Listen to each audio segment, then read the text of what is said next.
మనకి వందనాలు. మీ అందరికీ నా వందనాలండి. ప్రభు మనకి ఈరోజు ఇస్తున్న వాగ్దానం కీర్తన గ్రంథము 3వ అధ్యాయము 2వ చరణం. దేవుని వలన అతనికి రక్షణ ఏమీ దొరకదని నన్ను గూర్చి చెప్పువారు అనేకులు. Praise Lord. ఈరోజు ప్రభు మనతో స్పష్టంగా మాట్లాడుతున్న మాట ఏంటంటే, దేవుని వలన అతనికి రక్షణ ఏమీ దొరకదని నన్ను గూర్చి చెప్పువారు అనేకులు ఉంటారని దేవుడు మనకి ఈరోజు వాగ్దానం రూపంలో చెప్తున్నాడు.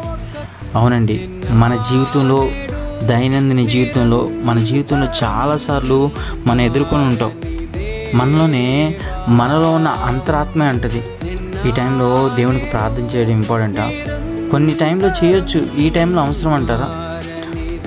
మనలో ఆ ఆలోచన, మనలో ఉన్న అంతరంగ పురుషుడు అట్లా కలిగిస్తూ ఉంటాడు. ఇంకొకటి ఏంటంటే, బయట వాళ్ళు వీళ్ళు దేవుడికి ప్రార్థన చేస్తున్నారు, కానీ వీళ్ళని ఏం చేశాడండి? వీళ్ళని అభివృద్ధి బాటలోకి ఏమి నడిపించాడు? వీళ్ళకి ఏం రక్షణ వచ్చింది? వీళ్ళ జీవితంలో ఏం ఆశ్చర్యకార్యాలు చూశారు? ఎప్పుడు చూసినా ఏడుస్తూనే ఉంటారు, ఎప్పుడు చూసినా ఆర్థిక ఇబ్బందులు ఉంటాయి, ఎప్పుడు చూసినా వీళ్ళ జీవితంలో అంత గొప్ప కార్యం ఏం చేశాడండి అని చాలామంది అంటారు. కానీ ప్రభువు ఏమని తెలుస్తున్నాడంటే, ఆయనే మనకు కేడెంగాను, ఆయనే మనకు రక్షణగాను, మనకు ఆధారంగాను ఉంటాడు మన ప్రభు. అవునండి, మన ప్రభు మనకు ఆధారంగా ఉంటాడు, మనకు కేడెంగా ఉంటాడు, మనల్ని పైకెత్తి వాడుకుంటాడు. మనం ఎక్కడైతే తగ్గించబడుతున్నామో, ఎక్కడైతే నిందించబడుతున్నామో, అక్కడ ఆయన నామం పేరట మనల్ని హెచ్చిస్తాడంట. Praise lord.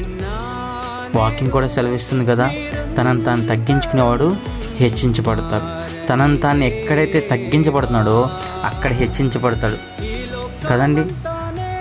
ఆ విధంగా ఎస్తేరు జీవితంలో తల్లిదండ్రులు లేరు, ఎవరు లేరు, తగ్గించబడుతుంది, విడవబడుతుంది.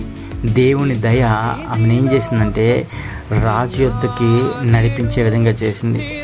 ఆమె తల్లిదండ్రులు లేరు, తన లోపాలను ఎత్తిపెట్టుకోవాలా. ఇక్కడ కూడా అనేకులు అంటారు, నీకు దేవుడి వల్ల ఏం గొప్ప కార్యం చేసావు? ఇన్ని రోజులు భక్తి అని తిరుగుతూ ఉన్నావు, ఏమొచ్చింది నీకు? ఏం దొరికింది? నీ భక్తిలో ఆ శక్తి దొరికిందా? నీ భక్తిలో నువ్వు ఏదైనా పొందుకున్నావా అని ఎంతగానో ఇతరులు మనం నిందించవచ్చు. అందుకని ఇక్కడ కీర్తనలో దావీదు జీవితంలో కూడా సేమ్ ఇదే జరిగింది. దేవుని వల్ల అతనికి రక్షణ ఏమీ దొరకదని నన్ను గురించి చెప్పువారు అనేకులు. చాలామంది అంటారంట, వీడికి ఏం రక్షణ దొరికింది? వీడే సరిగ్గా ఉంటే వీళ్ళ కొడుకు వీడి మీదకి వచ్చేవాళ్ళ? ఏదో ఒక విధంగా కొడుకులు ఇలా తప్పుడు దావలో వెళ్తున్నాడంటే వీడిదే లోపం, సరైన రీతిలో వెళ్తలేదంటే వీడిదే లోపం అని నిందించే వాళ్ళు ఎక్కువైపోయారు, అపహాసించే వాళ్ళు ఎక్కువైపోయారు.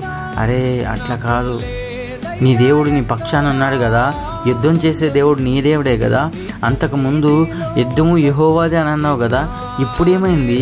నీ దేవుడు లేచి నువ్వు దేవునికి ప్రార్థన చేయి, దేవుడిని ఎడల గొప్ప కార్యం చేస్తారు అనేవాళ్ళకంటే నిందించేవాళ్ళు ఎక్కువ, అవమానించేవాళ్ళు ఎక్కువ, హేళన చేసేవాళ్ళు ఎక్కువ, నిన్ను అందరి ముందు తగ్గించేవాళ్ళు ఎక్కువ. అలాంటి వాళ్ళ మధ్యన మనం ఉంటున్నాం మేము. ఈరోజు దేవుడు ఈ వాగ్దానం చేత పట్టుకొని అలాంటి వారి మధ్యన మనం దూరంగా ఉందాం గాక. నెగిటివ్నెస్ తెచ్చే వాళ్ళ మధ్యన మనం అస్సలు ఉండకూడదు. దేవుడు పాజిటివ్ గల దేవుడు, మన దేవుడు కృపామయుడు, అర్హత లేని వాడికి అర్హతను దయచేస్తాడు. అలాంటిది అర్హత ఉన్న మనకి దేవుడు మన అర్హతను దయచేసినప్పుడు మనం ఏం చేయాలి? ఎంత విధేయత కలిగి ఉండాలి, దేవుని నామాన్ని ఎంతగా హెచ్చించాలి. కాబట్టి ఎవరో ఏదో అనుకుంటున్నారని మనం వెళ్ళకూడదు. ఆ ప్రార్థనకి వెళ్తున్నావు, అక్కడ నీకేం దొరికిద్ది? వాళ్ళతో సహవాసం చేస్తున్నావు, ఏం దొరికిద్ది? ఇవన్నీ లోకస్తులు మాట్లాడతారు. ఆత్మీయంగా ఉండేవాళ్ళు, ఆత్మ సంబంధమైన బండలో తాగేవాళ్ళం మనం ఆత్మ సంబంధమైన ఆలోచనలే మనలో ఉండాలి.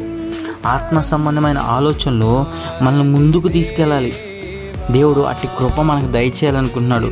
ఈ కీర్తనలో దావీదు గారి జీవితంలో కొడుకే ఎదురు తిరిగిపోయాడు, కొడుకే నిందించాడు, కొడుకే ఎక్కువగా ఆయన అవమానించే విధంగా ఉన్నాడు. కానీ దావీదు గారు, నా నిరీక్షణకర్త అయిన యేసే నా పక్షాన ఉంటాడు, ఆయన యుద్ధం జరిగిస్తాడు. ఎప్పుడైతే దేవుడి వైపు చూస్తున్నాడో, ఎక్కడైతే త్రోసివేయబడ్డాడో, ఎక్కడైతే వెలివేయబడ్డాడో, ఎక్కడైతే నిందించబడ్డాడో, మళ్ళీ అదే సింహాసనం దగ్గరికి తను తీసుకుని వచ్చాడు. కానీ చుట్టుపక్కల ఉన్న వాళ్ళందరూ మాత్రం ఫస్ట్ తన గురించి చెడ్డగా చెప్పడం స్టార్ట్ చేశారు. ఈ చెడ్డగా చెప్పే బ్యాచ్ నుంచి మనం అందరం దూరం అవుదుగాక.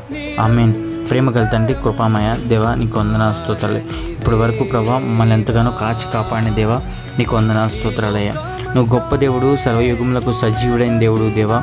అయ్యా, నన్ను గూర్చి చెప్పువారు అనేకులు, నీ దేవుని వల్ల నీకు రక్షణ ఏమీ దొరకదని నన్ను గూర్చి చెప్పువారు అనేకులు ఉన్నారు ప్రభా.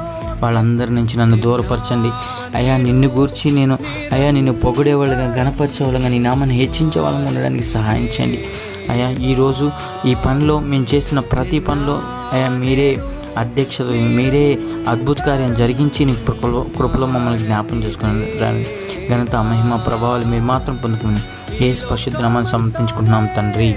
ఆమేన్.